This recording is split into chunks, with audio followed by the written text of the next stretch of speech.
Good morning, good afternoon, good evening. Welcome back to our daily prayer and scripture. Today is June 28, 2025, Saturday. Ang mabuting balita ng ating Panginoon ayon kay San Lucas chapter 2, verse 41 up to 51. Papuri sa iyo, Panginoon. Taon-taon tuwing pista ng Pasko, ang mga magulang ni Jesus ay pumupunta sa Jerusalem.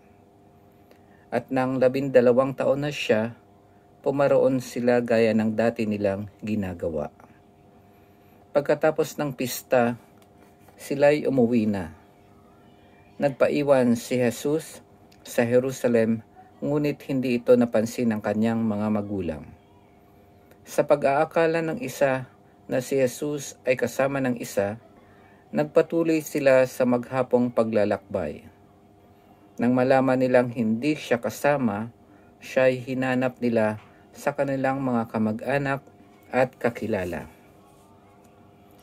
Hindi nila siya matagpuan, kaya't bumalik sila sa Jerusalem upang doon hanapin.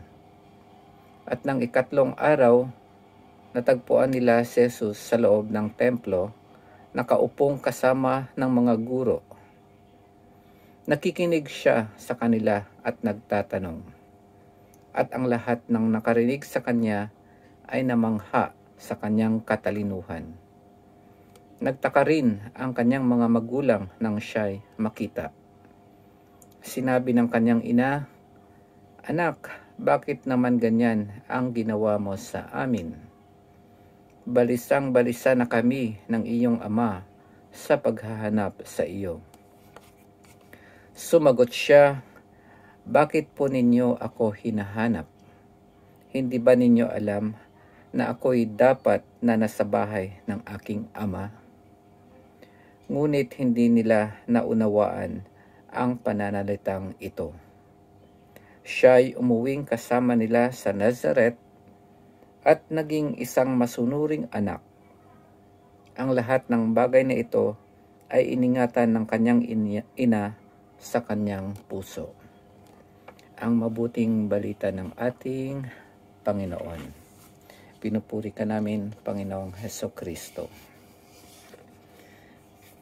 Marami pong pwede nating pag-aralan dito sa gospel natin sa araw na ito, sa mabuting balita ng ating Panginoon sa araw na ito. At ito yung bago magkaroon ng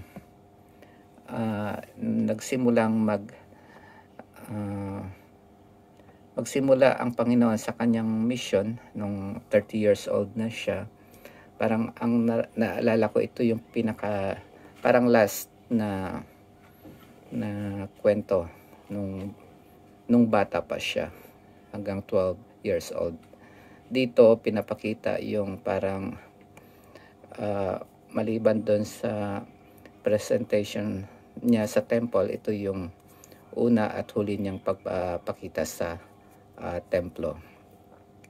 Alam naman natin, no, sa panahon natin, kung alam na natin yung kwento ni Jesus, 3 araw siya, nung namatay siya, after 3 days, muli siyang nabuhay.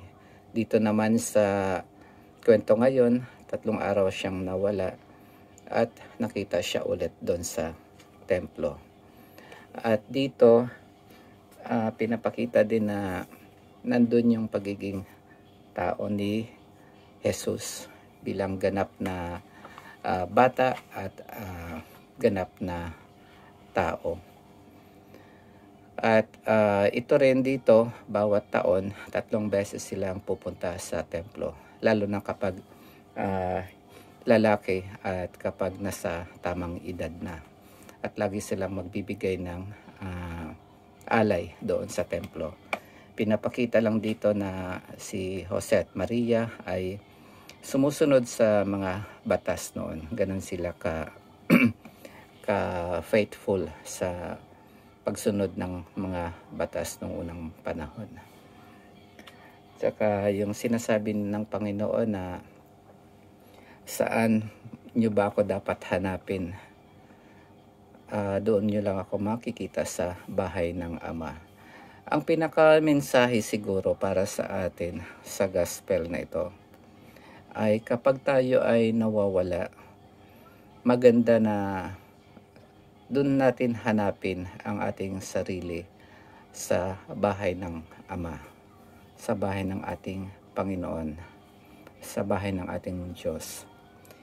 Ito yung bahay o kaya kung saan matatagpuan natin ang Panginoong Diyos. So, imbis na magpariwara tayo kapag nagkakaroon tayo na nawawala tayo ng landas, magandang pumalik tayo sa Diyos, hanapin natin siya at magdasal tayo sa Kanya. Yun lamang po, maraming salamat sa pakikinig. God bless mga kapatid.